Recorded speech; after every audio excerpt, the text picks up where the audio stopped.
ইসলামে ইমানের স্থান সর্বপ্রথম, তারপরে হচ্ছে ইসলাম। ইমান আগে, তারপরে কি? ইসলাম। ইসলাম হচ্ছে বীজ, ইমান হচ্ছে বীজ, আর ইসলাম হচ্ছে চারা, গাছ। এটা হচ্ছে ভিত্তি। এই ভিত্তিকে সর্বপ্রথম মজবুত করতে হবে। ইমানের ভিত্তি, ইমানের ভিত্তি দুনিয়ায় ইমানের আহ্বান জানাবার জন্যই আল্লাহ রাব্বুল আলামিন সমস্ত নবী এবং রাসূলদেরকে পৃথিবীতে পাঠিয়েছেন ইমানের আহ্বানের জন্য। দুনিয়ার সমস্ত নবীদের দাওয়াত ছিল ইমানের দাওয়াত। কিসের দাওয়াত? এই ইমানের দাবিটা আসছে, এই দাওয়াতটা এসেছে আল্লাহর কাছ থেকে। কার কাছ থেকে? দেখুন, পৃথিবীর ভিতরে কোন নবীদের কথার সাথে আরেকজন নবীর কথার কোন বৈপরীত্য হয় নাই। সমস্ত নবীদের কথা একরকম ছিল। কয় রকম?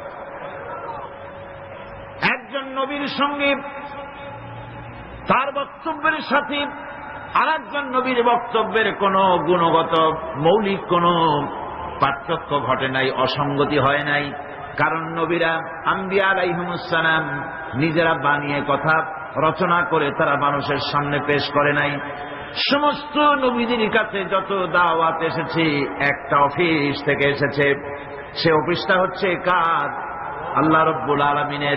তাই দুনিয়ার সমস্ত পয়গম্বরদের দাওয়াত ছিল লা ইলাহা ইল্লাল্লাহ, লা ইলাহা ইল্লাল্লাহ, লা ইলাহা, লা ইলাহা ইল্লাল্লাহু মুহাম্মাদুর রাসূলুল্লাহ। এটাই ছিল সমস্ত নবীদের দাওয়াত। কোরআনে কারীম তার ধারক এবং বাহক সম্পর্কে বলে যে তিনি যে দাওয়াত দিয়েছেন সে দাওয়াতটা হলো ইমানের দাওয়াত। আমাদের নবী তিনি এসে যে দাওয়াত দিয়েছেন সে দাওয়াতটা কিসের? কোরআনে কারীম বলছি, ربنا إننا سمعنا مناديا ينادي للإيمان। হে আমাদের রব, নিশ্চয়ই আমরা এমন একজন আহ্বায়কের আহ্বান শুনেছি যিনি আমাদেরকে ইমানের দাওয়াত দিয়েছেন। এমন কোন পয়গম্বর নাই দুনিয়ায় যিনি ইমানের দাওয়াত দেন নাই। সকলেই ইমানের দাওয়াত মানুষের সামনে, বিশ্ববাসীর সামনে পেশ করেছেন। কোরআনে হাকিম স্পষ্ট একটা সীমারেখা দুনিয়ার মানুষের সামনে পেশ করে পৃথিবীর মানুষগুলিকে দুটি শ্রেণীতে বিভক্ত করে দিয়েছে। একটি হচ্ছে ঈমান পোষণকারী, আর একটি হচ্ছে অবিশ্বাসী। একটা ঈমান পোষণকারী আর একটা অবিশ্বাসী। ঈমান পোষণকারীরা সত্যশ্রয়ী, তারা হচ্ছে জ্ঞান এবং নূরের সম্পদে সমৃদ্ধ। আর দ্বিতীয় দলটি হচ্ছে কাফের, জালিম, মূর্খ। তারা হেদায়েতের রাস্তা তাদের জন্য অবরুদ্ধ। কোরআনে কারীম এই দুইটি দল সম্পর্কে উল্লেখ করতেছেন, মাসালুল ফারিকাইনি কাল আ'মা ওয়াল আসাম্মি ওয়াল বাসীরি ওয়াস সামিঈ হাল ইয়াস্তাবিয়ানি মাসালান আফালা। কোরআন শরীফ বলছে, হাল ইয়াস্তাবিয়ানি মাসালান আফালা তাযাক্কারুন। দুইটি শ্রেণীতে আল্লাহ পাক ভাগ করে দিয়েছেন। একটা শ্রেণী হচ্ছে অন্ধ, বোবা, বধির। আরেকটি যারা শুনতে পায়, চোখে দেখতে পায়। এই দুটি কখনো এক নয়, সমান নয়। এ দুটির রাস্তা আলাদা। কাফেরের রাস্তা আর ইমানদারদের রাস্তা সম্পূর্ণ ভিন্ন।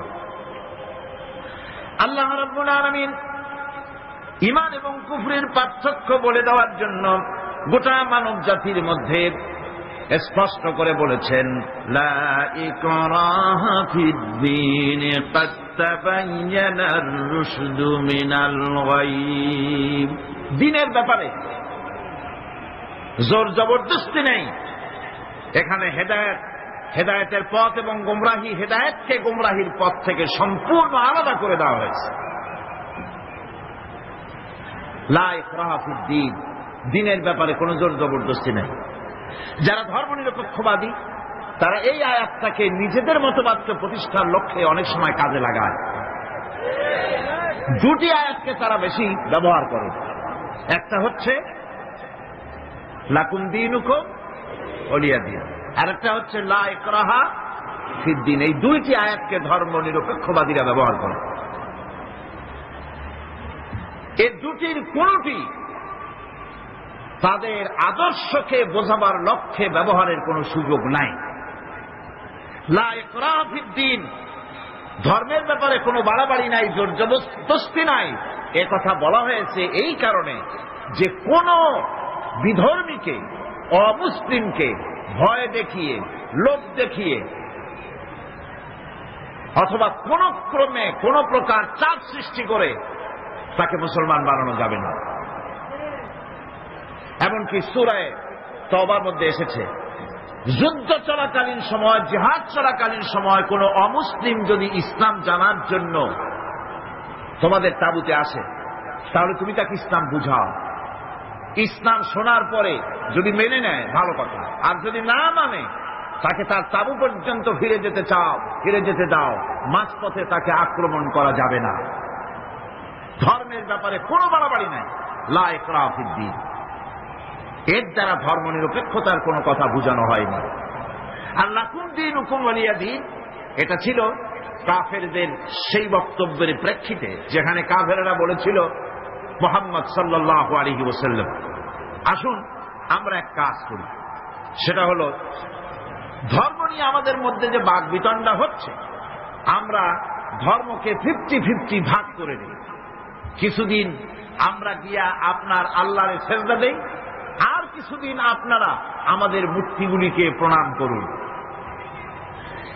এই প্রস্তাব যখন রাখল, আল্লাহ রাব্বুল আলামিন সূরা কাফিরুন অবতীর্ণ করে দিলেন, কুল ইয়া আইয়ুহাল কাফিরুন লা আ'বুদু মা তা'বুদুন।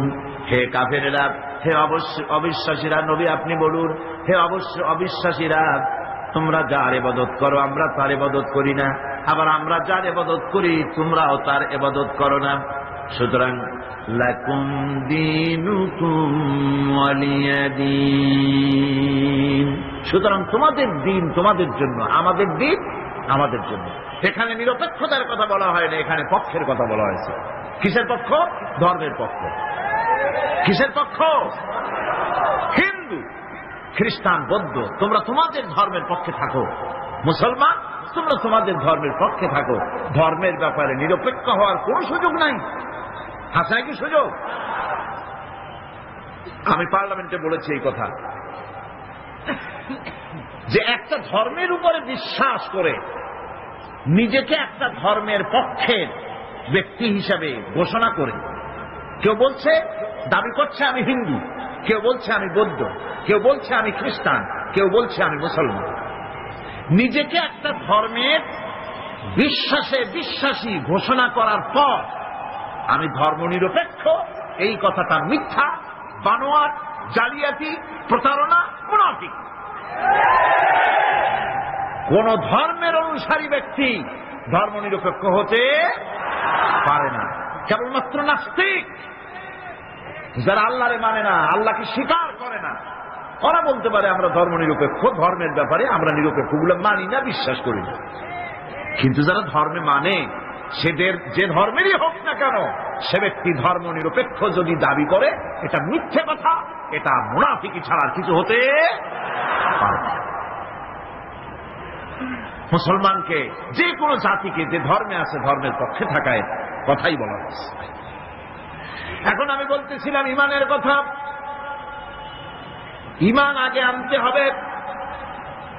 ইমান সম্পর্কে আল্লাহ রাব্বুল আলামিন বলতেছেন, ইমান হলো আগে, তারপরে ইসলাম। আবার ইমান আনার আগে আবার কুফরি একটা শব্দ আছে, সেটা হলো ফামান ইয়াকফুর বিত্তাগুতি ওয়া ইউমিন বিল্লাহি ফাকাদ ইসতামসাকা বিল উরওয়াতিল উসকা লা ইনফিসামা লাহা ওয়াল্লাহু সামিউন আলীম।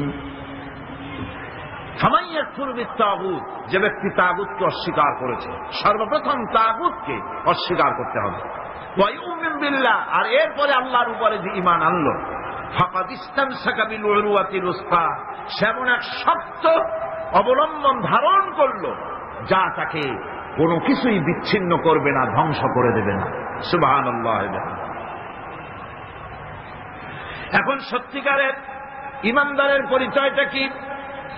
কোরআনে কারীম সত্যিকারের ঈমানদারের পরিচয় এভাবে পেশ করতেছে, ইন্নামাল মুমিনুনা আল্লাযীনা আমানু বিল্লাহি ওয়া রাসূলিহি সুম্মা লাম ইয়ারতাবু وجاهدوا بأموالهم وأنفسهم في سبيل الله أولئك هم الصادقون। ঈমানের দাবিতে সত্যবাদী কারা?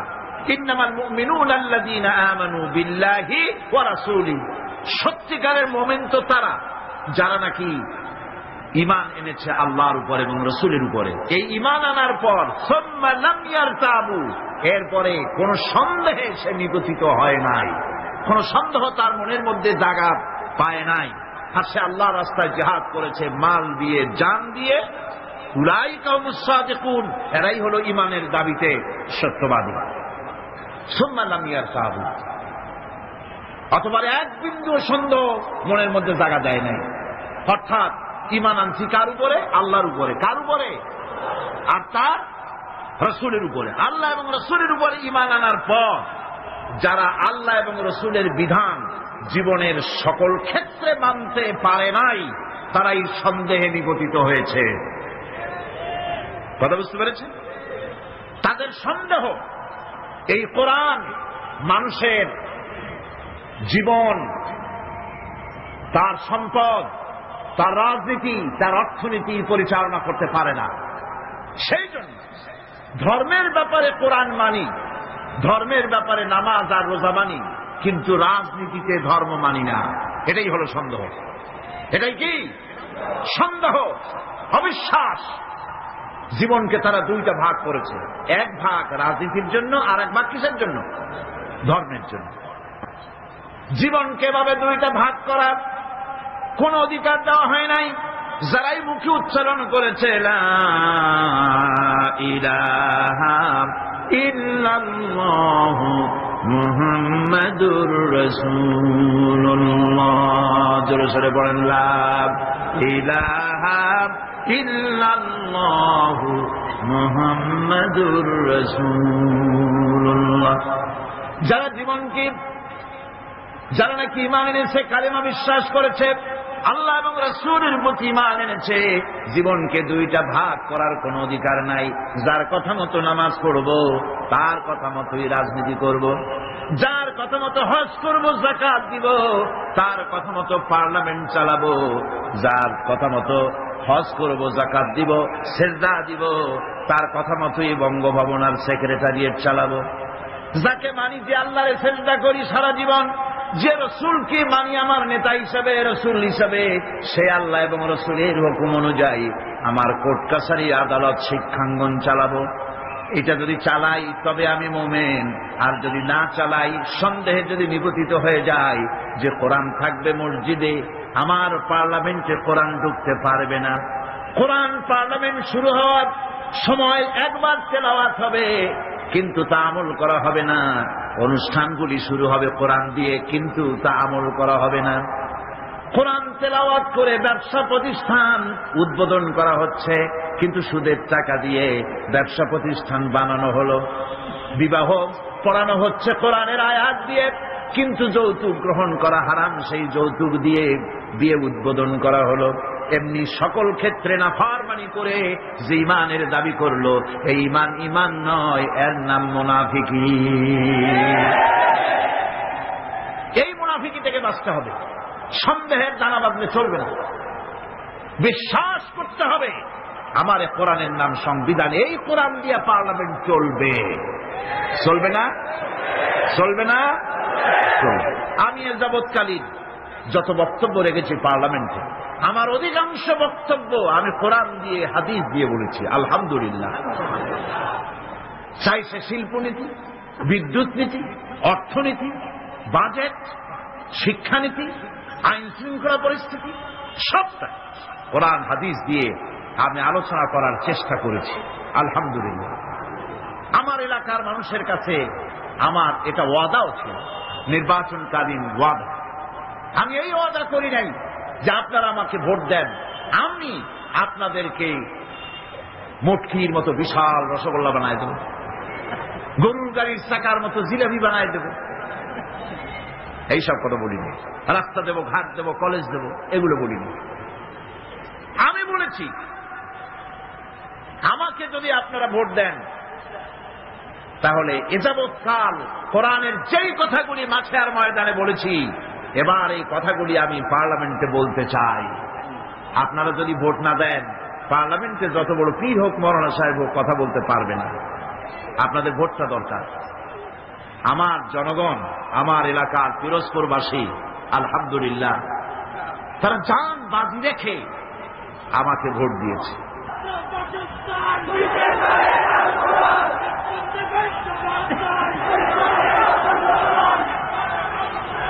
আমার বন্ধুগণ, ঈমানের কথা বলছি।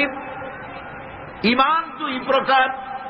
এক প্রকার হলো ধর্মীয় ঈমান, আর এক প্রকার হলো পার্থিব ঈমান। ধর্মীয় ঈমান মানে হচ্ছে আল্লাহ পাকের উপরে বিশ্বাস, পরকালে বিশ্বাস, কিতাবে বিশ্বাস, নবীতে বিশ্বাস, আর আখিরাতে জবাবদিহিমূলক ঈমান, যা দিয়ে মানুষ নিজের চরিত্র গঠন করে, এটা হলো ধর্মীয় ঈমান। আর একটা হলো পার্থিব ঈমান। ধর্মীয় ঈমান হচ্ছে, পার্থিব ঈমান হচ্ছে যেখানে কোনো চরিত্র নাই, দিন নাই, ঈমান নাই, পরকালে জবাবদিহির কোনো চিন্তা নাই, এটা হলো পার্থিব ঈমান। ধর্মীয় ঈমানে লোকেরা আল্লাহ এবং রাসূলকে বিশ্বাস করে, আর পার্থিব ঈমানে, ধর্মীয় ঈমানে আল্লাহ হচ্ছেন একজন। কয়জন? ইলাহ, ইলাহ, ইলাহ, ইলাহ কে?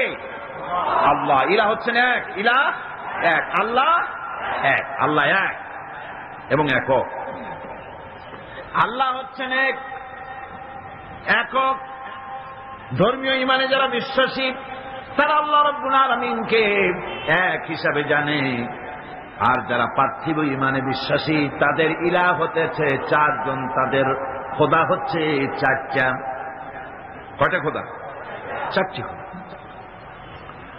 চারটি মাবুদ তাদের। এই চারটি খোদা কি তারা চারটি মাবুদের ইবাদত করে তারা চলে। তাদের প্রথম মাবুদ হচ্ছে, তাদের বড় খোদা হচ্ছে তাদের দেশ, তাদের জাতি। তারা দেশের জন্য, জাতির জন্য দেহ, মন, প্রাণ, সম্পদ সব উজাড় করে দিতে পারে, কিন্তু আল্লাহ রাব্বুল আলামিনের সামনে একটা সেজদা দিতেও নারাজ। দেশের জন্য তারা সব করতে পারে, দেশের মহব্বতে সব করতে পারে, কিন্তু আল্লাহর জন্য কিছু করতে পারে না। এই দেশটারে কে বানাইলেন? কে বানিয়েছেন? আল্লাহ রাব্বুল আলামিন। এদেশের সুখ, শান্তি, সমৃদ্ধি, সম্পদ কে দিয়েছে?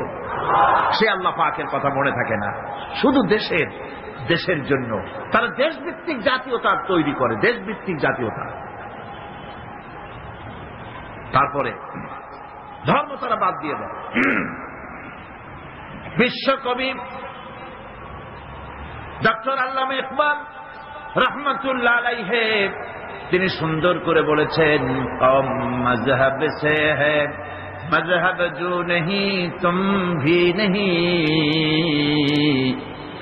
কম মজহব সে হ্যায় মজহব জো নহি তুম ভি নহি, জজ্ব বাহম জো নহি মাহফিল আঞ্জুম ভি নহি। ধর্মেতে হয় জাতির গঠন, ধর্ম নাই তো তুমিও নাই, নাইকো যদি মাধ্যাকর্ষণ, গ্রহ সূর্য ভূমিও নাই। ধর্ম দিয়ে জাতির গঠন হয়, ধর্ম হচ্ছে ভিত্তি, তারপরে জাতি। আমি তো আগে মুসলমান, তারপরে আমি বাংলাদেশি। আমি আগে কি, তারপরে কি, আমি বাংলাদেশি। প্রথমে ধর্ম, আমি মুসলমান। এই ধর্ম যদি থাকে আমার জাতীয়তা টিকবে।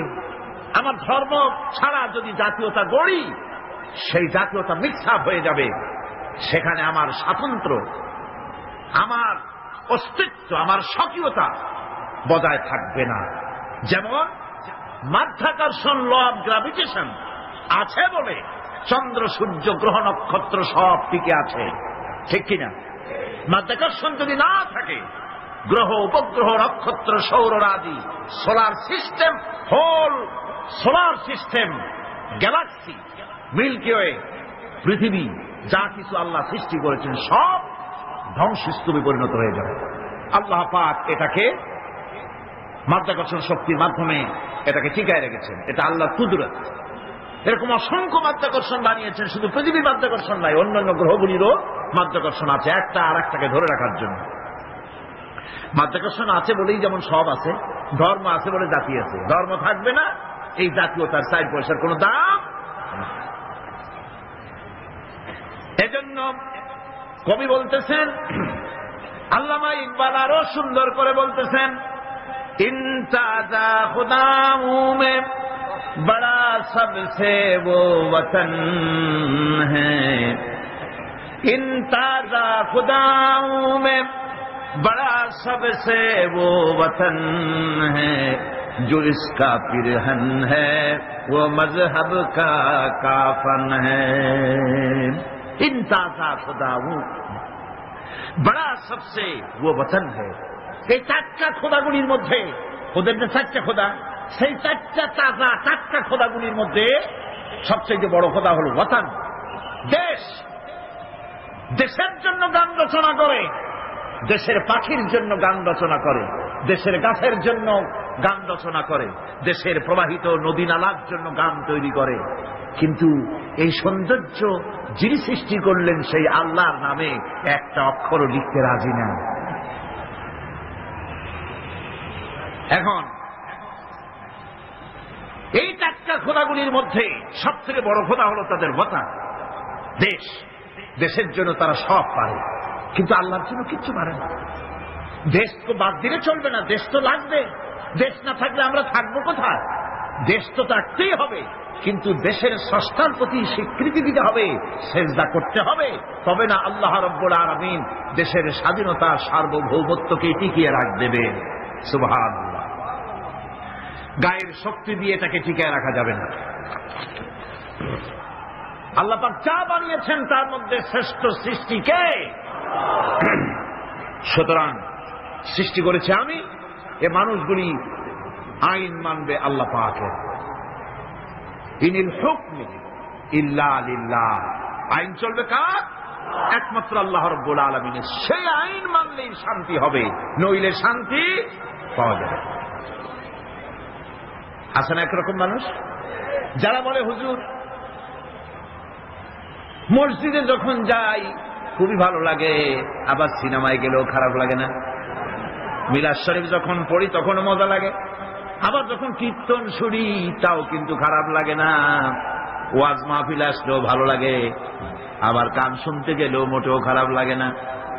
এইসব মানুষগুলি সম্পর্কে শায়ের বলতেছেন, মসজিদ মে যাকে নামাজ পড়ো, होटल पे जाके शराब पियो, मस्जिद में जाके नमाज पढ़ो, होटल पे जाके शराब पियो, ताकि रहमान भी राजी रहे, शैतान भी नाराज न हो। মসজিদে গিয়ে নামাজ পড়ো আর পানশালায় গিয়া 1 গ্লাস পান করে আসো, যাতে আল্লাহ খুশি থাকে আর শয়তান বেটাও যেন নারাজ না হয়, ওরে একটু খুশি খুশি রাখো। এই চিন্তা নিজের নফস এবং প্রবৃত্তিকে খুশি করা। ইট, ড্রিঙ্ক অ্যান্ড বি ম্যারি, খাও, পান করো, ফুর্তি করো, নো ফুর্তি, নো চিন্তা। দুনিয়া কা মজা লে লো, দুনিয়া তোমারি है। এই কয়েকদিনের দুনিয়া, এখানে তো থাকবো না, আমরা সবাই চলে যাব। এই বেলা ভাই মদ খেয়ে নাও, কাল নিশীতের ভরসা কই, চাঁদনি জাগিবে যুগ যুগ ধরি, আমরা তো আর রব না সই। সুতরাং যাওয়ার আগে জনমের মতো ঢালো, পাইকারি দরে খাও। এই নফস এবং প্রবৃত্তিকে খুশি করে তারা, আল্লাহকে ভয় করে না। নফস তাদের তৃতীয় নম্বরের মাবুদ, আর চতুর্থ নম্বরের মাবুদ হচ্ছে তাদের নিজস্ব জ্ঞান এবং বিচক্ষণতা। নিজেদেরকে জ্ঞানের হাড়ি তারা মনে করে, বুদ্ধির ঢেকে মনে করে আমার চেয়ে বুদ্ধিমান আর কে আছে। উলট পালট করে দেমা লুটে পুটে খাই। সে মনে করে আমি সব আমার বুদ্ধি দিয়ে সব টাইপ করব, কেউ আমার ঠেকাইতে পারবে না। কাকের অভ্যাস, কাক। চিটাগাঁয়ে কি বলে? কাউয়া। আচ্ছা বলে, কাউয়া উর্দু শব্দ, বাংলায় বলে কাক। এই কাক তার খাদ্য গোপন করে কিভাবে দেখেছেন? আমি ছোটবেলায় দেখছি। কোথার থেকে খাদ্য নিয়ে আসলো চুরি করে, বা যে কোনো কায়দায় খাবার আনলো, খাবার এনে সে চালের মধ্যে অথবা কোন তার গোপন জায়গায় ওটাকে গুজে রাখার সময় চোখ বন্ধ করে রাখে। তার ধারণা কেউ দেখলো না, চোখ বন্ধ করে রাখছে। এইসব বুদ্ধির ঝেঁকিগুলি তারা মনে করে নিজের জ্ঞানের উপরে তুষ্ট, আমার থেকে বুদ্ধিমান আর কে আছে। বুদ্ধিজীবী বুদ্ধি বেঁচে খায়। সুতরাং আমি তার নিজস্ব বুদ্ধি এবং বিচক্ষণতা এগুলি কি চূড়ান্ত মনে করে এর পেছনে তারা লেগে থাকে। এটা হচ্ছে তাদের চতুর্থ নম্বরের মাবুদ। এখানে সত্য এবং সততার কোনো বালাই নাই, এখানে ন্যায় বিচার এবং ন্যায় নিষ্ঠা পরোপকারিতার কোনো বালাই নাই। মদ, জুয়া, বেশ্যাবৃত্তি, ব্যভিচার, চুরি, প্রতারণা, ডাকাতি, শয়তানি, বদমাশি, এখানে সব চলে। এখানে কোনো মানবতার প্রশ্ন নাই। এই চারটি খোদায় তারা বিশ্বাসী, যারা নাকি পার্থিব ইমানে ইমানদার। আর যারা ধর্মীয় ইমান ইমানদার, তারা হচ্ছেন আল্লাহ এবং পরকালে বিশ্বাসী। এখন এই কথাটা মনে রাখতে হবে যে ইমান এমন এক বিষয় যা আবার মৌখিক দাবি করলেই হয় না। কেউ যদি পড়ে লা ইলাহা ইল্লাল্লাহ, মুসলমান কি হয়ে গেল? বলেন আপনি, ফতোয়া দেন হয়ে গেল?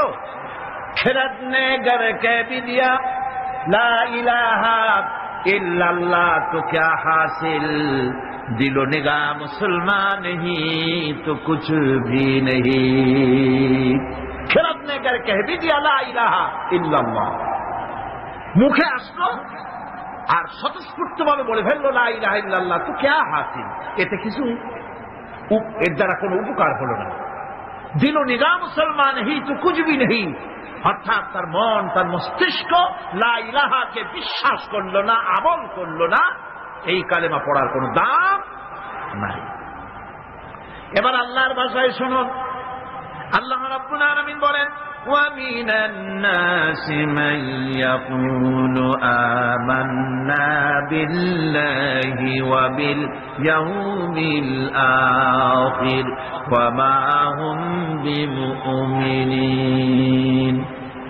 আল্লাহ রাব্বুল আলামিন বলছেন, লোকেদের মধ্যে এমন অনেক লোক আছে যারা মুখে বলে আল্লাহর উপর ঈমান এনেছি, পরকালকে বিশ্বাস করেছি। আল্লাহ বলেন ওমা হুম বিমুমিনিন, এরা মুমিন না। আল্লাহ কি বলছেন খুব লক্ষ্য করেন। একদিকে মুসলমান হইতে হলে বিশ্বাস করতে হবে কি আল্লাহর পরকাল, রাসূলের উপর ঈমান, এগুলি করতে হবে। একটা লোক ঘোষণা করলো যে আমি আল্লাহ এবং পরকালকে বিশ্বাস করি, এরপরে আল্লাহ পাক বলছেন ওমা হুম বিমুমিনিন, এরা মুমিন না।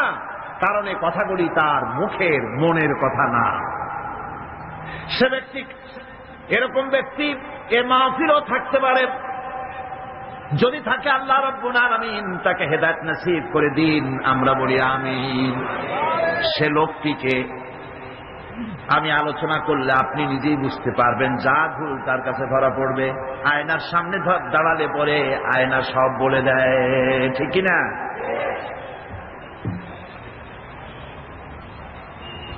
সেই ব্যক্তি যে ব্যক্তি নাকি কালেমা পড়ে, নামাজ পড়ে, আবার ব্যবসায়ী হলে ওজনে কম দেয়, খাদ্যে ভেজাল দেয়, মানুষের সঙ্গে প্রতারণা করে, টাকা নিয়ে ফেরত দেয় না, ওয়াদা খেলাপ করে, চুরি করে, ডাকাতি করে, জেনা করে, সুদভিত্তিক ব্যাংকের থেকে টাকা তুলে ব্যবসা করে, সুদের ব্যবসা করে, ঘুষ দেয়, জেনা করে, আর একদিকে নামাজ পড়ে, সময় হলে আবার হজ করে আসে।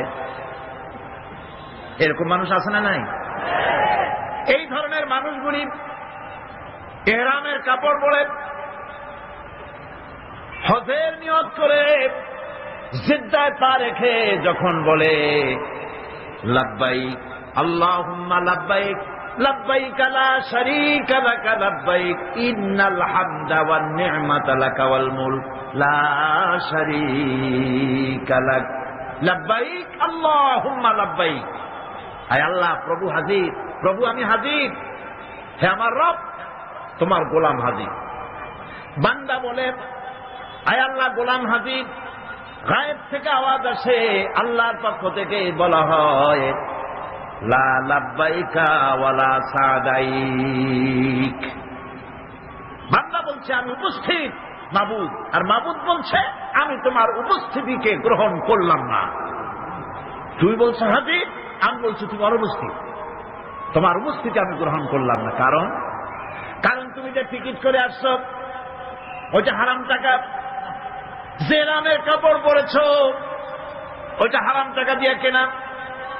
মক্কা মদিনায় যে খরচ করবে, তাবুতে থাকবে, বাগ ভাড়া দেবে, যে খাবে, জায়নামাজ কিংবা তসবিহ কিংবা মার্কেটিং করার জন্য যে টাকা আনছ, সব হারাম। তোমার গায়ের গোশত হারাম, তোমার গায়ের রক্ত হারাম। হারামকে পেটটারে সাইজ মতো বানাইছে, এরকম করে হারামের টাকা দিয়া হজ করতে এসেছ, তোমার উপস্থিতি আমি গ্রহণ করলাম না। নাউজুবিল্লাহ। সুতরাং মুমিনের দাবি করলেই হবে না, ইমানের দাবি করলেই হবে না, কাজে তা প্রমাণ করতে হবে। সেটা কি?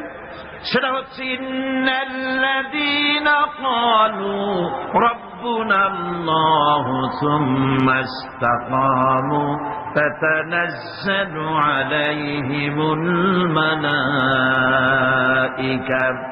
নিশ্চয় যারা বলে আমাদের রব আল্লাহ, অতঃপর এই কথার উপরে সে দৃঢ়পথ থাকে, ফেরেশতাগণ তার প্রতি ফেরেশতা অবতীর্ণ হয়, অর্থাৎ আল্লাহর রহমত তার উপরে নাজিল হয়। যে ব্যক্তি ঈমানের দাবি করে ঈমানের উপরে টিকে থাকে, আল্লাহর রহমত তার উপরে নাজিল হতে থাকে। ঈমান আনাই শুধু মুখে দাবি করাই শেষ কথা নয়, ঈমান আনার পর ঈমানের উপরে টিকে থাকা সবচেয়ে বড় কথা। ঈমানের উপরে টিকে থাকতে হবে। ঈমান হচ্ছে শান্তি এবং সমৃদ্ধির চাবি কাঠি। আমরা কি শান্তি চাই? জোরে বলেন চাই। সেই শান্তি কি চুক্তি করে পাওয়া যাবে? অশান্তি আরো বাড়বে, অশান্তি আরো বাড়বে। চুক্তি করে শান্তি হয়। আমরা যদি দেশে শান্তি চাই, দেশে যদি সমৃদ্ধি চাই, তাহলে তার চাবি কাঠি হতেছে ঈমান। ওই শুনুন, আল্লাহ রাব্বুল আলামিন ঈমানের কথাই বলছেন, ওয়ালাউ আন্না আহলাল কুরা আমানু ওয়াত্তাকাউ লাফাতাহনা আলাইহিম বারাকাতিম মিনাস সামাই ওয়াল আরদ। ওয়ালাউ আন্না আহলাল কুরা আমানু ওয়াত্তাকাউ। দেশের লোকেরা যদি আমার উপর ঈমান আনে, কে বলতেছেন? কে বলতেছেন? দেশের লোকেরা যদি আমার উপর ঈমান আনে আর আমাকে ভয় করার নীতি যদি অবলম্বন করে চলে, তাহলে আমি আল্লাহ রাব্বুল আলামিন ওই দেশের মানুষের জন্য আকাশের আর জমিনের সব বরকতের দরজা আমি আল্লাহ খুলে দেব। আল্লাহর ওয়াদা মিথ্যা হয়? আল্লাহর ওয়াদা মিথ্যা হয়? কখনো মিথ্যা হয় না। ভাইরা, আমাদের দেশটা তো গরিব না। আমাদের দেশটা কি গরিব? অনেকে বলেন গরিব, কিন্তু আমি বলি না। গরিব হইলে পরে একজন তো শত সহস্র কোটি টাকার মালিক। গরিব হলে এত টাকা, গরিব দেশ হলে ওই লোকটা এত টাকা বানাইল কেমনে? আর একজনের পাও রাখার ট্যাবলেট কেনার পয়সা নেই। একজনের তো 1000 বিঘা জমি আছে, আর একজনের রান্নাঘর উঠাবার জায়গা নাই। একজন তো তার মেয়ে বা ছেলের বিবাহে লক্ষ লক্ষ কোটি টাকা খরচ করছে, আর একজন তো তার বাপ মারা গিয়েছে, কাপড় কেনার পয়সা নাই। এটা বাংলাদেশের ইতিহাস কিনা? তাহলে বোঝা যাচ্ছে দেশে সম্পদ আছে, সম্পদ আছে। কি সম্পদ আছে? আমাদের আছে পশু সম্পদ, গবাদি সম্পদ, আমাদের আছে বনজ সম্পদ, খনিজ সম্পদ, মৎস্য সম্পদ, পানি সম্পদ, মানব সম্পদ, সব সম্পদ আছে। আমাদের কোন জিনিসের অভাব নেই। একটা জিনিসের অভাব, সেটা হলো সৎ নেতৃত্বের অভাব। সৎ নেতৃত্ব, চরিত্রবান নেতৃত্বের অভাব। এই অভাবে সব নষ্ট করে দিয়েছে। আমার দেশের সম্পদ আছে, সম্পদ রক্ষণাবেক্ষণ করার জন্য যে ইমাম দরকার সেটা নাই। আমার দেশের সেদিনও সিলেটের মাগুর ছড়ার 1-2 টাকার নয়, 1-2 হাজার কোটি টাকার নয়, 40,000 কোটি টাকার গ্যাস পুড়ে ভস্ম হয়ে গিয়েছে। আমাদের ইমানি শক্তি নাই, সাহস নাই বলে এই ষড়যন্ত্র হতে পেরেছে, ঠিক কিনা? আমাদের যদি ইমানে শক্তি থাকতো, যারাই ক্ষমতায় আসে ভারতের ভয়তে খালি কাঁপতে থাকে, থরথর। আর মেয়ে ভারতকে ভয় করো কেন? সে কি তোমার ক্ষমতায় রাখতে পারবে? কন্যা পারবে? ক্ষমতা রাখতে পারবে কে? ক্ষমতা দেওয়ার মালিক কে? সিনাই নেওয়ার মালিক কে? সে আল্লাহরে ভয় করো। ওই সাঁতারে ভয় করে কি হবে? কি করতে পারবে সে? ওর শত শত কোটি, ওর 100 কোটি মানুষের সিনায় হিম্মত নাই। আমার 12 কোটি মানুষের সিনায় ওর থেকে লক্ষ কোটি গুণে বেশি হিম্মত আছে। সেই হিম্মতটা কি? সেটা কি?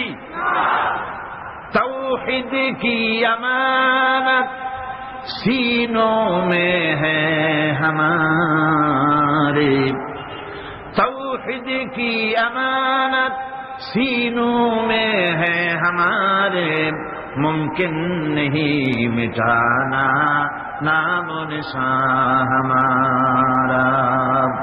একত্ববাদের তৌহিদের আমানত, যার সিনার ভিতরে বদ্ধমূল, যেই জাতির সিনায় বদ্ধমূল এমন 12 কোটি মানুষ ধারণ করে ধন্য বাংলার মাটি। কারো হুমকিতে, কারো চক্ষু, রঙ্গা চক্ষু, রক্ত চক্ষু দেখে এই জাতি নিশ্চিহ্ন হতে পারে না। মুমকিন নেই মিটানা নামো নিশান হামারা, আমার অস্তিত্বকে খতম করে দেয় এ শক্তি কারো নাই পৃথিবীর বুকে। তবে মুনাফিক হলে খতম হয়ে যেতে হবে। কি হলে খতম হবে? মুনাফিক হলে। ইমানদার হলে টিকে থাকতে পারবে।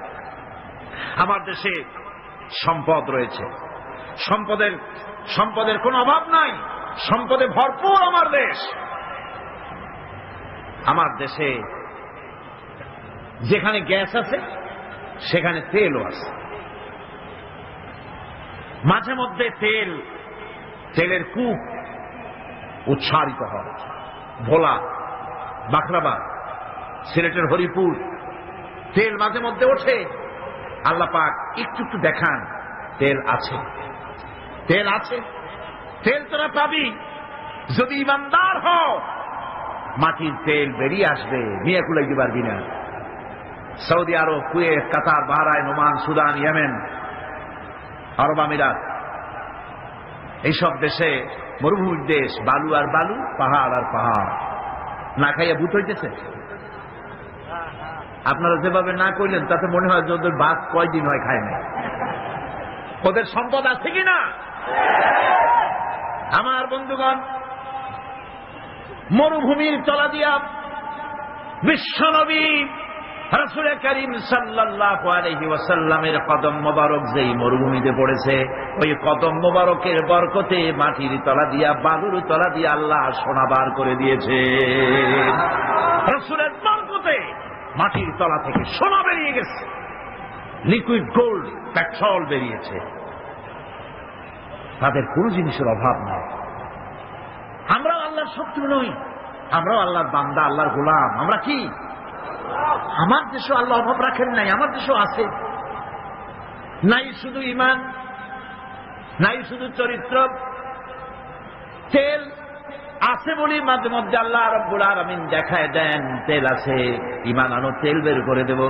আর যদি ঈমান না আনো, ঈমানের নামে যদি মুনাফিকি করো, ক্ষমতায় যাওয়ার আগে বারবার উমরার হজ, ধর্মের নামে হজ, আর সংস্কৃতির নামে ধর্ম আমদানি করার জন্য, মানুষকে বিভ্রান্ত করার জন্য মক্কা মদিনায় দৌড়াদৌড়ি, আর সংস্কৃতি আমদানির জন্য গয়া কাশীতে দৌড়াদৌড়ি। এই যদি অবস্থা হয়ে যায়, মাটির তেল বের হবে না। এই মুনাফিকি যারাই করে তাদের তেল আল্লাহ বের করে দিবে। পারবেন কিনা? পারবেন কিনা? 1000 বার পারবেন। ফাআলুন লিমা ইউরিদ, যা খুশি তিনি তাই করেন, ঠিক কিনা? যা খুশি তিনি তাই করেন। আমার কাছে 2টা দেশের দৃষ্টান্ত আছে, একটা হচ্ছে রাশিয়া আর একটা হচ্ছে আমেরিকা। রাশিয়ার জনগণ বলছিল দেয়ার ইজ নো গড, রাশিয়ার সরকার এবং তার পূজারীরা তারা বলেছিল দেয়ার ইজ নো গড, স্রষ্টা বলতে কেউ নাই।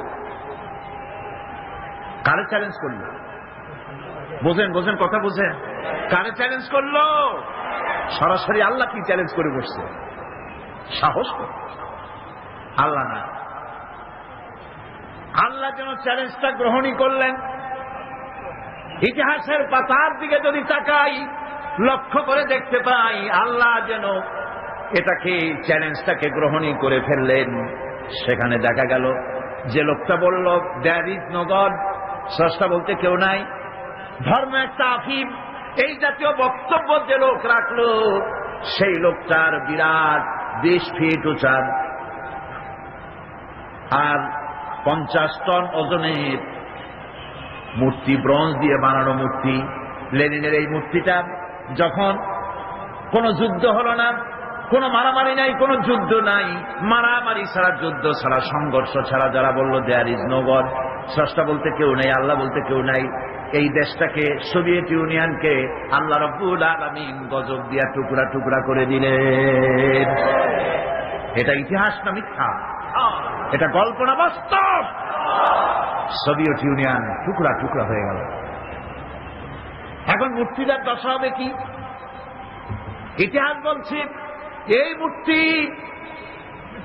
আল্লাহরে চ্যালেঞ্জ করলো, যে বলল ধর্ম আফিম, আর আল্লাহ বলতে কেউ নাই। সেই মূর্তিটারে ক্রেন দিয়ে নামানো হলো, গোটা জাতি জুতা দিয়ে ওটারে পাড়াইল।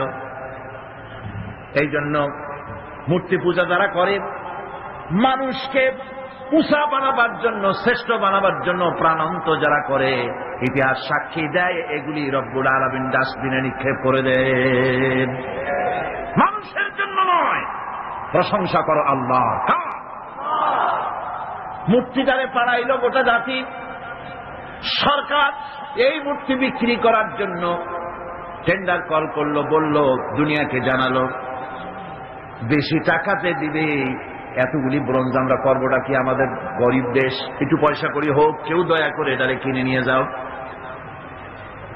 লেনিনের মূর্তি যেদিন ফালায় দেওয়া হলো, সেদিন থেকে নিয়ে পর্যন্ত কতগুলি বছর চলে গেল, আজ পর্যন্ত পৃথিবীতে একটা মানুষ পাওয়া গেল না যে একটা টাকা দিয়ে এই শয়তানদারে কেউ কেনে।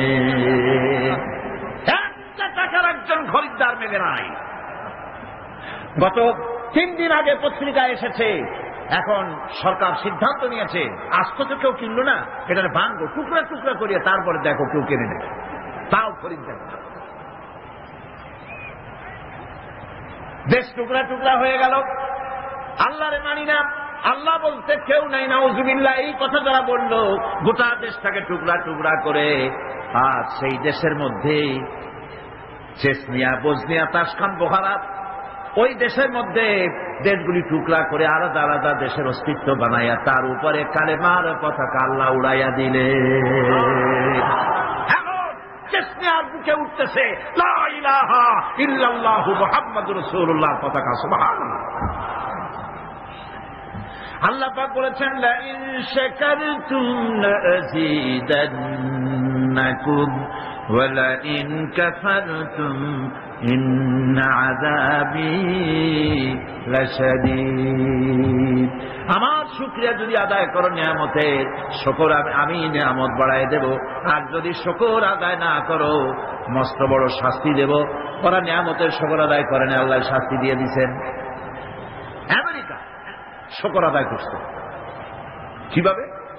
প্রত্যেক বছর নভেম্বর মাসের শেষ বৃহস্পতিবার 29শে নভেম্বর তারা একটা ডে অবজার্ভ করে, থ্যাঙ্কস গিভিং ডে। ওরকম একটা দিনে আমি ওখানে ছিলাম। আমি জিজ্ঞেস করলাম, কি থ্যাঙ্কস, কারে থ্যাঙ্কস দাও? ওরা বলে যে গড আমাদের সারা বছর খাওয়ায় পড়ায় আরামে রাখে, এত বড় একটা দেশ গড আমাদের দিছে, এই জন্য গডের অন্তত একটা দিন হলেও একটু থ্যাঙ্কস দেওয়া দরকার। সেজন্য তারা ওই দিনটাকে থ্যাঙ্কস গিভিং ডে অবজার্ভ করে। কিভাবে করে আমার কৌতূহল জাগলো যে শুকরিয়া আদায় করে কেমনি দেখি। সারা রাত রাস্তায় নামিয়া জনমের মতো মদ খায় আর নাচে, শুকরিয়া আদায়ের পদ্ধতি। যাই হোক, একদিন হলো তো শুকরিয়া আদায় করছে যেমনে হোক। তাদের ডলার গুলিতে তারা লিখেছে, আপনি দেখবেন ডলারের উল্টা পৃষ্ঠে লেখা আছে, ইন গড উই ট্রাস্ট, আমরা গডে বিশ্বাস করি। প্রত্যেকটা ডলারের উপরে লেখা। তারা গতকাল আমি বলেছি, তারা সংবিধান তাদের ধর্মগ্রন্থের উপরে হস্তস্পর্শ করে তারপরে ওথ নেয়, শপথ নেয় প্রেসিডেন্ট হওয়ার জন্য। আল্লাহ মেহেরবানি, সেই দেশে এখন মুসলমানদের সংখ্যা দিন দিন বাড়তেছে। আমি যখন 1982 সনে সর্বপ্রথম আমেরিকা সফর করি, তখন আমি সেখানে দেখেছি মসজিদ ছিল গোটা 3 নিউ ইয়র্ক সিটিতে, গোটা 3 মসজিদ। আর এই বছর সফর করলাম আমেরিকায়, এখন জেনে আসলাম শুধু নিউ ইয়র্ক সিটিতে মসজিদের সংখ্যা 700 ছাড়াই গেছে। মাদ্রাসা হচ্ছে, মসজিদ হচ্ছে, ইসলামের বুলবালা হচ্ছে। ইসলামকে যারা মহব্বত করে ভালোবাসে, আল্লাহ তাদের ভালোবাসে। তার অর্থ এই না যে আমেরিকা ইসলামকে ভালোবাসে, সেটা আমি বলতে চাই না। ইসলামের চরম দুশমন তারা। আমি বলতে চাচ্ছি এই কথা যে আল্লাহ পাক নিয়ামত দেওয়ার মালিক হচ্ছে তিনি, সম্পদ দেওয়ার মালিক তিনি। তার কাছে যারা মাথা নত করে, তাকে আল্লাহ বলে স্বীকার করে, তার আইন কানুন যারা মানে, তাদেরকে আল্লাহ বেশি দেন। আল্লাহ ওয়াদা করেছেন, শুকরিয়া আদায় করো, বেশি করে দেব। শুকরিয়া আদায় করবে না, কিছুই দেব, বরং আযাব প্রাপ্ত হবে, ধ্বংস প্রাপ্ত হবে। বন্ধুগণ, এজন্য আজকে যদি আমার দেশের সমৃদ্ধি আমরা আশা করি, তাহলে এই ঈমানের উপরে আমাদেরকে মজবুত হতে হবে। ঈমান, যে ঈমান আমরা এনেছি, সেই ঈমানকে আমাদের টিকায় রাখতে হবে। ঈমান হচ্ছে আমাদের সম্পদ। ঈমান আমাদের কি? শ্রেষ্ঠ সম্পদ। আল্লাহ রাব্বুল আলামিনের উপরে ঈমান আনার জন্য যে কালেমা আমরা পড়েছি, লা ইলাহা ইল্লাল্লাহু মুহাম্মাদুর রাসূলুল্লাহ, এই কালেমাটাও বুঝি না। ঈমান এনেছে ঠিক, কিন্তু কালেমা আমার কাছে কি দাবি করে আমরা তা জানি না। লা ইলাহা, এটা অত্যন্ত বিপ্লবাত্মক কথা, এর চাইতে রিভলিউশন সৃষ্টিকারী কথা পৃথিবীটা নাই। আপনি কি বলছেন? আপনি কি হুশের সাথে বলতেছেন? আপনি কি জানেন আপনি কি বলতেছেন? আপনি বলছেন লা ইলাহা, কোন ইলাহা নাই, আইনদাতা নাই, বিধানদাতা নাই, শাসনকর্তা নাই, মালিক নাই, খালেক নাই, রাজ্জাক নাই, কেউ নাই। ইল্লাল্লাহ, আল্লাহ ছাড়া, আল্লাহ ছাড়া কেউ নাই। কারো আইন মানি না, কারো বিধান মানি না। এটা কি সহজ কথা? এই কথাটা যদি আপনি প্রধানমন্ত্রীর বাড়ির সামনে, প্রেসিডেন্টের বাড়ির সামনে গিয়া, দুনিয়ায় কোথাও যদি কোনো প্রধানমন্ত্রী, কোন প্রেসিডেন্টের বাড়ির সামনে গিয়া যদি কেউ এভাবে জিকির করে, লা ইলাহা ইল্লাল্লাহ, লা ইলাহা ইল্লাল্লাহ, লা ইলাহা ইল্লাল্লাহ, লা ইলাহা ইল্লাল্লাহ, লা ইলাহা ইল্লাল্লাহ, জিকির যদি করতে থাকে, দুনিয়ার সেই প্রধানমন্ত্রী, প্রেসিডেন্ট মুসলমান হলে সঙ্গে সঙ্গে বলবে দারোয়ানকে, লোকদের বলবে, ওরে নিয়ে আসো, হুজুরে নিয়ে আসো, ভিতরে আনে বসতে দাও, খাইতে দাও। আল্লাহর ওলি হবে নিশ্চয়ই, এত সুন্দর জিকির করে, পকেটে কিছু পয়সা দিয়ে দাও। হাদিয়া তোফা নিয়ে তিনি চলে গেলেন। চিত্রের অপর পৃষ্ঠা দেখুন, এরপরে আরেকজন এসে তিনি প্রেসিডেন্ট প্রধানমন্ত্রীর বাড়ির সামনে দাঁড়ায় বলতেছেন, কারো আইন মানি না, কারো বিধান মানি না, কারো আইন মানি না, কারো বিধান মানি না, কারো শাসন মানি না, কারো ঠ্যাঙের তলে মাথা দেই না, কারো হুকুম মানি না, কারো শৃঙ্খলা মানি না, কাউকে স্বীকার করি না আল্লাহ ছাড়া। এই জিকির যদি করতে থাকে তাহলে কি ঘরের মধ্যে ঢুকে খাইতে দেবে? দেবে? জন্মের মতো খাওয়াই দেবে পিঠের উপরে।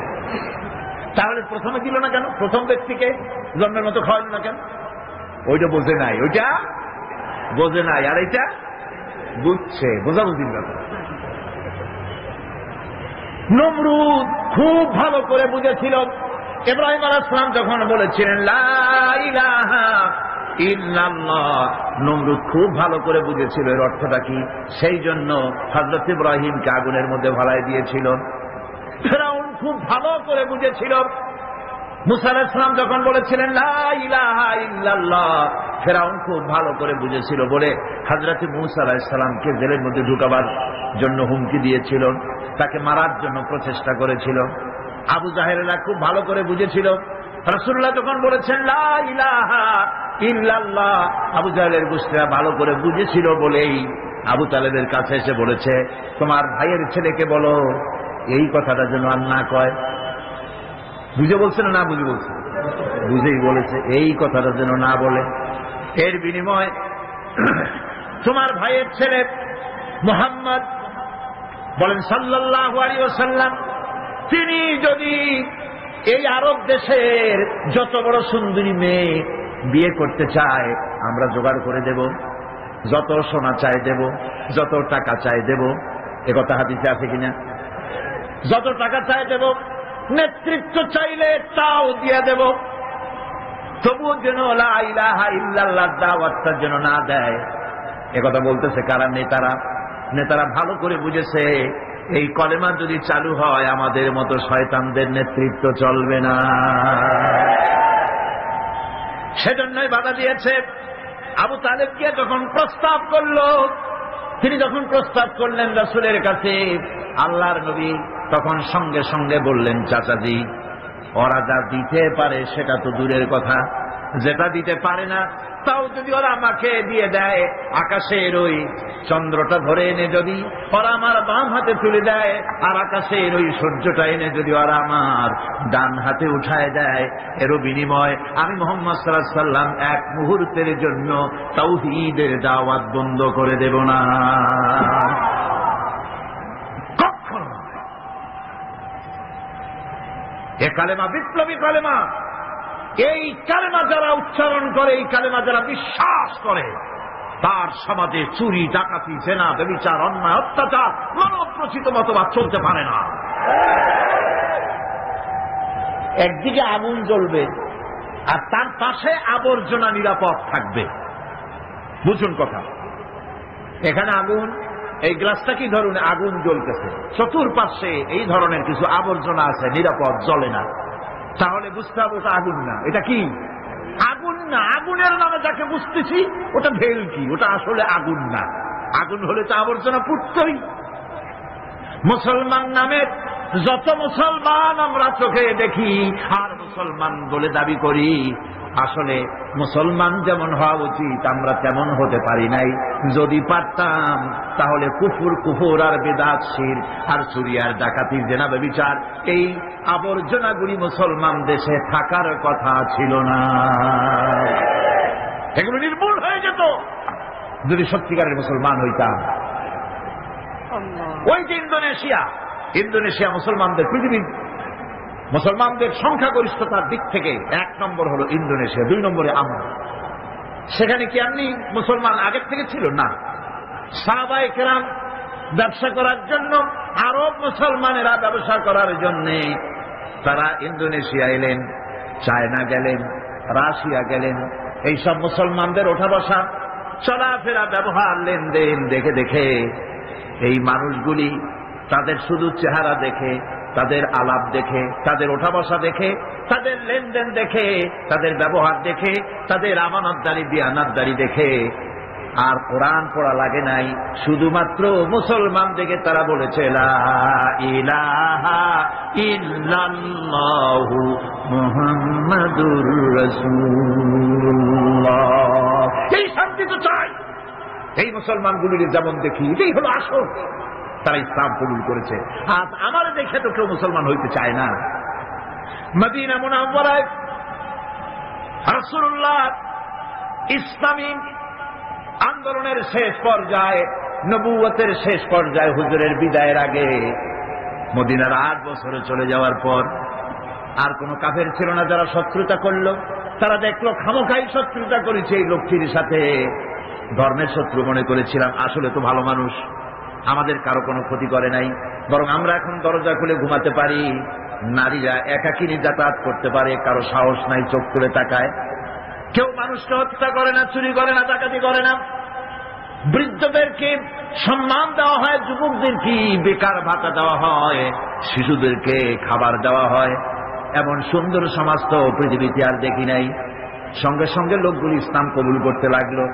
আল্লাহ পাক তখন নাজিল করলেন ইযা জাআ নাসরুল্লাহি ওয়াল ফাত وَرَأَيْتَ النَّاسَ يَدْخُلُونَ فِي دِينِ اللَّهِ أَفْوَاجًا فَسَبِّحْ بِحَمْدِ رَبِّكَ وَاسْتَغْفِرْ إِنَّهُ كَانَ تَوَّابًا إِذَا جَاءَ نَصْرُ اللَّهِ وَالْفَتْحُ।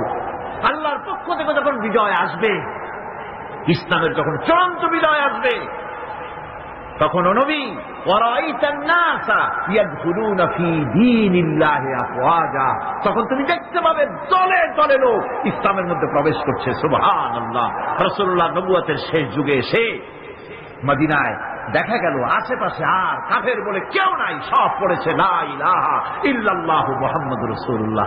আজ আমরাও যদি ইমানের বলে বলিয়ান হই, আমরাও যদি ইমানের বলে বলিয়ান হয়ে সত্যকে উঁচু করে ধরি, যদি ইমানের উপরে মজবুত হই, আমানতকে খেয়ানত না করি, মিথ্যে কথা না বলি, ওজনে যদি কম না দেই, আমরা মনে করি মসজিদ হলো ধর্মের জায়গা, আর বাইরে জামুল্লাহ চাই করি।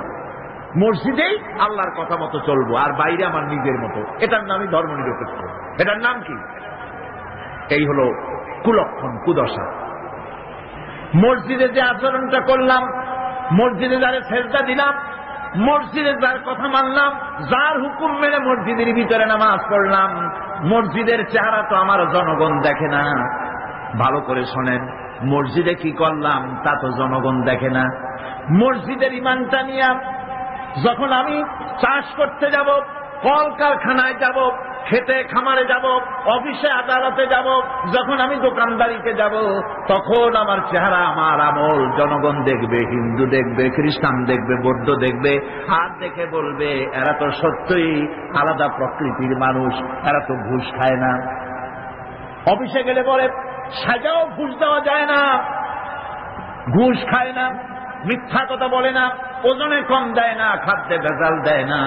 এই দৃশ্য যখন দেখবে, মানুষ থেকে আলাদা একটা স্বতন্ত্র মানুষ হিসেবে যখন দেখবে, আপনার আর তাফসীর করা লাগবে না, আপনার আর ওয়াজ করা লাগবে না, শুধু আপনারে দেখেই অন্য জাতি পড়বে লা ইলাহা ইল্লাল্লাহু মুহাম্মাদুর রাসূলুল্লাহ।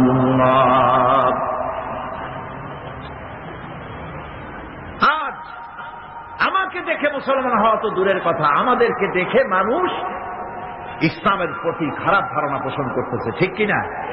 আর যদি বলা হয় পৃথিবীর মধ্যে ওজনের সবচাইতে কম দেয় কারা বেশি, যদি কম্পিটিশন হয় আমরা বোধহয় রানার্স আপ হব, কি বলেন? যদি বলা হয় ওজনে কম, খাদ্যে ভেজাল, চুরি ডাকাতি হত্যা ধর্ষণে পৃথিবীতে কোন জাতি সবচাইতে বেশি নাম করেছে, বোধহয় সেই নামের খাতা থেকে আমাদের নাম বোধহয় বাদ পড়বে না। ইন্না লিল্লাহ পড়েন, ইন্না লিল্লাহ বলেন, নাউযু বিল্লাহ। এগুলি হয়েছে কেন? ইমান বুঝি নাই বলে, ইমান বুঝি নাই বলে। এখন জীবন তো ব্যর্থ হয়ে গেছে। জীবন কি হয়ে গেছে? এই ব্যর্থ জীবনকে যদি সফল করতে চাই, তাহলে আল্লাহ রাব্বুল আলামিন বলেছেন ইল্লাল্লাযীনা আমানু وعملوا الصالحات وتواصوا بالحق وتواصوا بالصبر। 7টি কাজ করলে জীবন সফল হয়ে যাবে। কয়টা কাজ? 4টা। তার প্রথম কাজটি হলো ঈমান। ঈমান আনো আর ঈমানের উপরে ভিত্তি করে জীবন চালাও। ঈমানের বাইরে জীবন চালালে হবে মুনাফিকি। আমরা ওয়াদা করি মিথ্যে কথা আর বলবো না, এটা ঈমানের পক্ষে না ঈমানের বিপক্ষ? মিথ্যা কথা বলা কি ঈমান বিরোধী কাজ, কবিরা গুনাহ। মিথ্যে কথা বলা কি? সমস্ত গুনার মাকে মিথ্যা কথা। অথচ কথায় কথায়, হাস্যস্থলে, গল্পে স্বল্পে, অহরহ মুসলমানেরা মিথ্যা কথা বলে। কথা ঠিক কিনা? ইল্লা মাশাআল্লাহ। অনেকে বলেন, আবার অনেকে বলে। এই মিথ্যাটাকে আমরা ছাড়তে পারবো? আজকে যারা আসছি, জীবন গেলেও মিথ্যা বলবো না। পারি আমরা ওয়াদা করতে? মিথ্যা বলবো না, অহংকার করব না, ওজনে কম দিব না, খাদ্যে ভেজাল দিব না, জমিনের আইন ফেলবো না, প্রতিবেশীর হক নষ্ট করব না, প্রতারণা করব না। এগুলি যদি করি তাহলেই আমরা মুসলমান। তাহলে আমরা কি? আরে ভাই, মুসলমান একটা আলাদা জাতিদের আল্লাহ বানানেন। এটা কি জন্য? এই জন্য যে আপনারা গরু গোশত খাইয়া শেষ করে ফেলাবেন গরুগুলা। এজন্য তো শকুন যথেষ্ট ছিল, ঠিক কিনা? কর শকুন কি কম আছে নাকি? গরু কমাবার ইচ্ছাই যদি আল্লাহর থাকে তো মুসলমান বানাবার দরকার কি? শকুনের জন্মের খাওয়া খাও। শুধু গরু খাওয়ার জন্য মুসলমান বানানো হয়নি। একটা আলাদা জাতি আল্লাহ পাক সৃষ্টি করেছিলেন। সেটা এই জন্য কাযালিকা জাআলনাকুম উম্মাতান ওয়াসাতান লিতাকুনু শুহাদা আলান নাস। আমি তোমাদেরকে পৃথিবীর সাক্ষী বানাতে চাইছি। সুবহানাল্লাহ, জোরে বল সুবহানাল্লাহ। আল্লাহ রাব্বুল আলামিন বলেন, আমার মানসা হচ্ছে, আমার ইচ্ছে হলো তাম পৃথিবীর বুকে আমি চাই মুসলমানেরা তারা হবে দুনিয়ার মানুষের সাক্ষী, আর দুনিয়ার মানুষের সাক্ষী হবে মুসলমান। আমাদের সাক্ষী কিয়ামতে হবে আল্লাহ রসুল হবেন সাক্ষী। দুনিয়ার মানুষের সাক্ষী মুসলমান হবে। সাক্ষী কি? সাক্ষী হচ্ছে, এ মাহফিল আমি আরো বলেছি, সাক্ষী হচ্ছে ওই যে পুকুর কাটে মানুষ রাস্তা বানাবার জন্য মাটি কাটে, সেই মাটি কাটতে গিয়া যে কুয়া খনন করে তার মধ্যে একটা উঁচা ঢিবির মতো বানায়া রাখে। এটারে কি কয়? ওটা কিসের সাক্ষী? মাটি কাটার সাক্ষী। মাটি যে আপনি কাটছেন তার গভীরতা, তার প্রশস্ততা কতটুকুন, তা ওই স্তম্ভের উপর থেকে সাক্ষীর উপর দিয়ে ফিতা ধরিয়া মাটিয়া ঠিক করা হয় মাটি কাটার পরিমাণটা কি। ওটা হলো সাক্ষী। আল্লাহ রাব্বুল আলামিন মুসলমানদের সাক্ষী বানাইছিলেন। পৃথিবীর সমস্ত মানুষের সাক্ষী তোমরা। তোমাদের মাথার উপরে ফিতা ধরে আমেরিকা প্রতিযোগিতা করবে সততার দিক থেকে, চরিত্রের দিক থেকে, অর্থনীতির দিক থেকে, সমাজনীতির দিক থেকে, সঠিক রাজনীতি পরিচালনার দিক থেকে মুসলমানের মতো হইতে পারলো কিনা, এজন্য আমেরিকা প্রতিযোগিতা করবে মুসলমানের মতো হওয়ার জন্য। ব্রিটিশ প্রতিযোগিতা করবে, ইটালি করবে, ফ্রান্স করবে, জার্মান করবে। তাম পৃথিবীর মানুষ মুসলমানদের মতো হওয়ার জন্য প্রতিযোগিতা করবে। এটাই ছিল আল্লাহ পাকের ইচ্ছা। আল্লাহ পাক এটাই চান। কিন্তু আমরা কি তা হতে পেরেছি? আমরা কি দুনিয়ার মানুষের সত্যের মানদণ্ড হতে পেরেছি কিনা? হয়েছি কিনা? কন না, হই নাই। বরং আমাকে দেখে মুসলমান কাছে আসে না, অন্য জাতি কাছে আসে না, বরং আমাকে ঘৃণা ভরে দেখে। তারা মনে করে এই যে কি মুসলমান, এইটাই কি মুসলমান। দুনিয়ার যে কোনো জাতির থেকে আপনার আলাদা স্বকীয়তা, স্বাতন্ত্র থাকতে হবে। এটাই ইমানের দাবি। এটা কিসের দাবি? জোরে কন। এটাই ইমানের দাবি। যারা মাহফিলে এসেছে না, নারী, পুরুষ, যুবক, কিশোর, তরুণ, ছাত্র, শিক্ষক, সাংবাদিক, সাহিত্যিক, পেশাজীবী, ডাক্তার, বুদ্ধিজীবী, আইনজীবী, প্রশাসনিক ব্যক্তিবর্গ, সকল মানুষের কাছে আমার দাবি, আসুন আমরা চরিত্রকে পরিবর্তন করি, আমাদের ইমানের দাবি পূরণ করি।